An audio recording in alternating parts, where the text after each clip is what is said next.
Welcome to the program. Joining me now, John Brummett, columnist with the Arkansas Democrat-Gazette. I'm sure gearing up for the great solar eclipse. I'm showing you my goggles, my glasses here. Do you have yours? Are you ready to go look at the sun, stare straight into it, see if you can blind yourself? There, there are four sets of those glasses attached by a magnet to the refrigerator, and we're going out to a friend's ranch uh, closer to the more west toward but West Pulaski County. And it's like a cattle ranch. And what I'm looking for is real darkness. Because around here, if I just walk outside, we've got a street light out in the alley. So if I'm going to have darkness, I don't want it flawed by any artificial light. So I'm looking forward to those 2 minutes and 30 seconds. Is that it? Is that what we've got, Something like basically? that. Do you think Yeah. democracy will die in that darkness, or I think it will die for those 2 minutes and 30 seconds. And then after the election, perhaps permanently. So, see about that? All yeah. right, this next week we have starting in Arkansas our I guess it's our biennial fiscal session where we just deal with the budget issues. Going to be a fairly uneventful event, I would suspect, because budget stuff gets hammered out. There will always be some surprises, but what's your expectation for this fiscal session? Is there anything you're going to be watching in particular?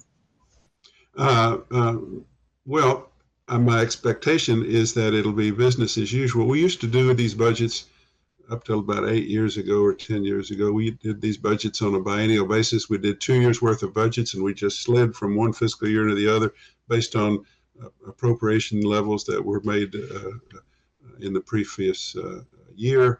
Then the voters surprised everyone by approving annual sessions, with the off year one being to make sure the budgets are up to date. So we have more government than we used to. The more conservative we've gotten, the more government we have had, which is one of the many contradictions. I think the legislative leadership, the governor, they all want it to be normal, uneventful, I suspect. However, there are legislators who believe something needs to be done on an emergency basis to find some way to try to regulate better these crypto mines. Yeah, And Senator Bart Hester is on our TV program on Sunday and said crypto mining and the state employee pay plan will be two non-fiscal items that he thinks will warrant some attention. Now the pay plan is greased because it's the governor and the DFNA have proposed it. The legislature is for it, and it's some raises for state employees. That's not a big issue, but do they suspend the rules to take up anything that they might agree to on reining in or doing something that would let these wholly unregulated, highly unpopular, highly dubious crypto mining operations to rein them in? And I think they won't, and I think they'll say, the legislative leadership and the governor will say, we need to study that and defer to the regular session, that we don't want to do anything precipitous, which is highly ironic, because passing this bill allowing them to operate without any local regulation at all was more than precipitous. It was reckless. It was done in the last few hours of the regular session, tactically. Somebody called that the banana republic phase of our Arkansas legislating, when things are getting pushed through wildly at the end. And the legislature will have to say, no, we're not going to help you people on this noise and this electricity issue right now. Just suck it up for a while. And that might be a politically troubling position. So I think there's going to be a little spark about that debate about whether to bring it up, and there should be, because this is I mean, we've got these things happening. We don't know who the people are. We don't understand what they're doing. And local neighborhoods, people who live near it, are in some degree of chagrin, and you can't get them any relief. And a couple of these bills that people want to propose have to do with involving the PSC because of the amount of electricity being used, or some water regulation.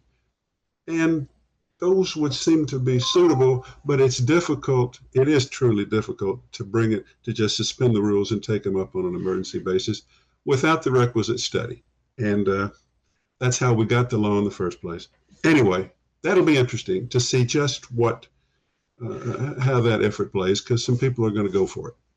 I think Senator Joshua Bryant was the lead on that bill back in the regular session. I think you'll see at least legislative leadership give him a chance to submit some sort of correction. I keep for people watching this that are attuned to what's happening at the Capitol, keep an eye on Senator Bryant and if he pushes any legislation forward. I think that's where the fix, if there is one, will come from. And he's also, well, in the meantime, he had asked a committee last week to work with him to study it for the regular session. So, meantime, Brian Key's got 5 bills. I've got a copy of an email. He's got 5 bills. He's a populist conservative that many of his colleagues consider a bit of a backbencher, flamethrower, but he's a true populist conservative, and he'll make some noise too on the Senate side. And anyway, there'll be a little excitement about that.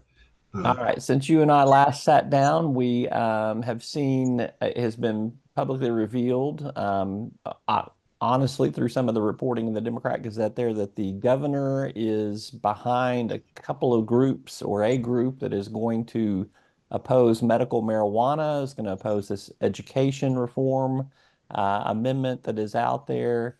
And I'm forgetting one. Oh, the anti-abortion amendment Right. proposal. All 3 of which are trying to collect signatures right now to qualify for the ballot.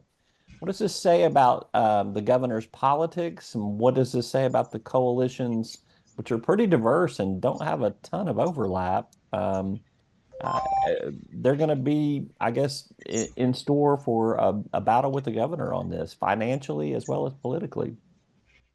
What this says, and I wrote about this Sunday, is that I believe Sarah Sanders is more on the ballot in November, this November, though she's not on the ballot. She is, in fact, more on the ballot than she would be in 2026, opposed by a Democrat who, in a state that is currently unaccepting of Democrats and will not elect one. We've talked before about how the loyal opposition now may be, I think is, less the Democratic Party than in the use of these citizen initiatives authorized by the Arkansas Constitution, where people propose their direct laws and then go to the people and get for signatures to get them on the ballot. And I think a clear indication of how serious that is that in her off year, Governor Sanders is choosing to, because she has to, spend political capital, invest, put herself on the line, essentially on the ballot, by appointing some of her top political aides to organizations to fight these proposals, particularly abortion, but more than that, I think any attack on her Learns Act. So I think she's on the ballot in the most serious way she could be, because I think as long as she's the Republican nominee facing a D, she's going to remain the heavy favorite as far as the eye can see right now. But the whole climate, I don't want to overstate, but the climate's kind of changing. She's got to put herself out there. It's almost like she's got kind of a 2-year term for her policies, because partisanship is all Republican right now, but the people of Arkansas are not as thoroughly conservative as the Republican legislators are, like on medical marijuana, perhaps not on abortion, certainly not on FOI, and this Learns thing. What's the public temperament on that? With right now mainly just people who already well-off people who already had their kids in public schools, getting most of their enrollment paid for their kids. So this is big. This is fun. Not fun.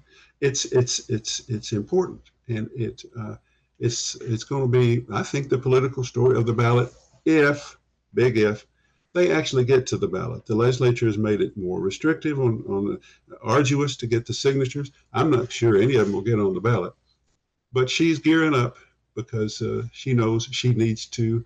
She has been engaged, and she must engage herself. And it's a new it's a new temperament in our politics in Arkansas. And you mentioned too, I mean, they still have to clear their signature hurdle, which is a pretty high one to get qualified for the ballot. There will be legal challenges to all three Right. of those issues, I suspect as well.